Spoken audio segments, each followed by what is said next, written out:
Speed Weeks continues from Daytona International Speedway. It is qualifying for the next era Energy Resources 250 for qualifying for the NASCAR Camping World Truck Series. It is going to be our first event. We've seen a few practices already. What do you expect? Who do you think might be able to grab that pole today?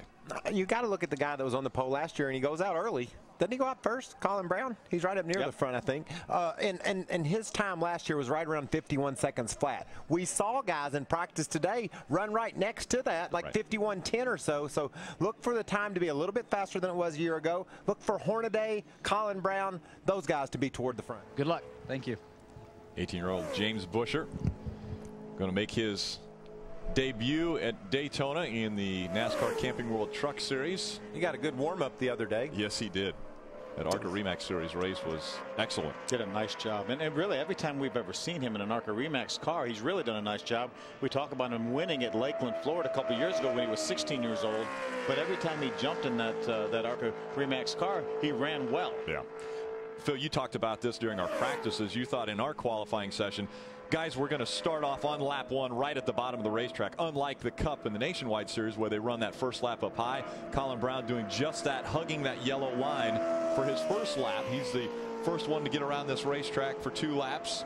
Oh, he runs a nice lap there. That's a good lap. That's faster than the pole last year. Remember, his teammate Eric Darnell sat on the pole last year, and one of 3 Roush Fenway trucks we had last year. We only have the one now. Colin Braun committed to run the full schedule this year, so that was a pretty good start. And I think, Rick, the reason maybe that Colin decided to run down on the bottom of the racetrack is it looks like he is going to run a second lap. But, you know, you can put a little more tape on this thing knowing you're only going to run 1 lap. You don't care if it gets warm on the second lap because you're only going to run 1. Now, Colin is probably keeping his eye on the water temperature gauge, and if it got too excessive, then he would probably back off. But it looks like he's going to go ahead and bring that thing around and run a second lap. And we don't see any water shooting out of the overflow, which would be located right by the right front window post there. So if there was any excess heat, I think the water would be coming out of it. It's not there.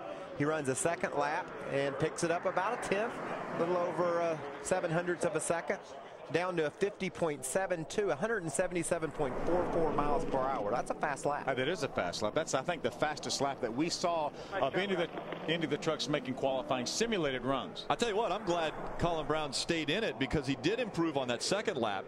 He could have been a little distracted when he went by after the first lap because our flag man actually waved the checkered flag when he went by on the first lap. This is his first lap, and the checkered flag came out. Man, we don't look up there. and that certainly goes to show you that we don't look up there.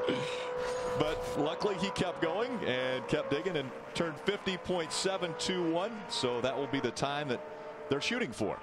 5 trucks have taken speed. The quickest of those, Colin Braun. It's early, but you're at the top. What do you think? Well, I think we got a good truck here. You know, Mike Beam and all the guys have done a really good job on this truck. And, you know, it's the same truck we had at Talladega. We qualified 3rd there, and I feel like the number 6 Conway Freight Ford F-150 truck was, you know, really strong in that race, and that's the most important thing here. We worked on our race trim stuff almost the whole time in practice, just made 1 qualifying run at the end. So we're just focused on trying to have a good truck in the race, and I feel like we have a pretty strong truck. And a Roush Fenway truck on the pole a year ago, Eric Darnell. Yeah, and no teammates this year for Colin Braun. Remember, he was part of a very potent 3-truck team for Roush Fenway last year, and no teammates. What about Colin Braun, though, up there? I mean, of the final trucks, we've only got 6 or 7, actually, that will still be on the track for qualifying. Didn't Colin go out first? Yes, he did. The first truck on the racetrack, and he set the pace, and no one's come close to him. 0.4 of a second faster than second fastest qualifying Matt Crafton. Does that mean he's just going to drive away from everybody tomorrow, Phil? No, it does not mean that. But it does mean he can still win the race, right? Absolutely. So the field is set. Colin Braun records his first ever pole win in the NASCAR Camping World Truck Series, and it happens at Daytona International Speedway. Pretty huge for Colin Braun. Had a great run last year. Had a great run going. Got taken out in an accident, but Colin Braun will start this race tomorrow night from the pole. He left pit road about a little over 2 hours ago, so bet he's glad that they finally finished up so he can celebrate his pole win. There's Colin Braun. Second youngest pole winner in series history at 20 years, 4 months, and 21 days. And his first career pole coming at one of the greatest places in all of racing. How special is it to have the opportunity to lead the field to the green flag tomorrow night? Well, it's great. You know, these guys have all done an amazing job on this truck. This is the same truck we had at Talladega. All the guys worked extremely hard back at the body shop. Obviously, the guys at Roush Yates Engines did a great job with this power plant we got.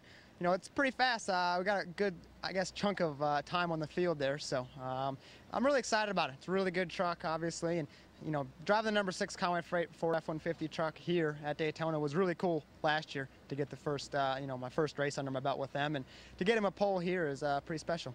Give us an idea of what being on the pole does from an advantage standpoint tomorrow night. Well, I think by about lap 2, it's probably not going to be that big of a deal. But it's certainly neat to lead off the field, and certainly neat to get Conway Freight their first pole here with Roush Fenway Racing. And, you know, Mike Beam has worked extremely hard on this truck. My engineer, Hal, has done a great job as well. And I think the most important thing that I feel is we have a truck that races really well. I feel like it drives really well. I feel like we didn't work very hard on qualifying, and I just kind of fell in our laps, I guess. And that just goes to show all the hard work these guys have put in back at the shop and long hours. And it's the 3rd straight Speedway pole for Roush Fenway Racing in a truck. Eric Darnell sweeping last year at Daytona and Talladega, guys. And only 3 times Ford has been on the pole, and all 3 times, as you mentioned, with Roush Fenway. Take a look at our starting grid. 39 trucks attempted to make tomorrow night's field, only 36 in there. You see Ricky Carmichael there in 6th spot. Everybody have their eye on him tomorrow night, seeing what he's got. You know, the thing I like right now is of the top 8 positions, you have all 4 manufacturers represented. So very, very much parity in the Camping World Truck Series. Or will a new driver start off the season with a bang? Hold on to your pup tent. It's the Camping World Truck Series only on Speed. Colin Braun got his first career pole. Tonight he goes for his first career win. What's the biggest challenge, Colin? Well, it's going to be tough. You know, all the veteran drivers out there obviously have a lot of experience here, but I think we showed in qualifying the number 6 Conway Freight Ford F-150 truck is fast, and you know that goes to show just the hard work these guys have put in back at the shop. The guys at the body shop and the guys at the Roush Yates Engine shop have done a great job on that truck. It really rides fast by itself, and it was kind of a surprise to qualify on the pole. You know, we did a lot of practice in the drafts and just one qualifying run, and that's all it took to be on the pole. 08 Rookie of the Year. He's hoping for a title in 09. Colin Braun on the pole.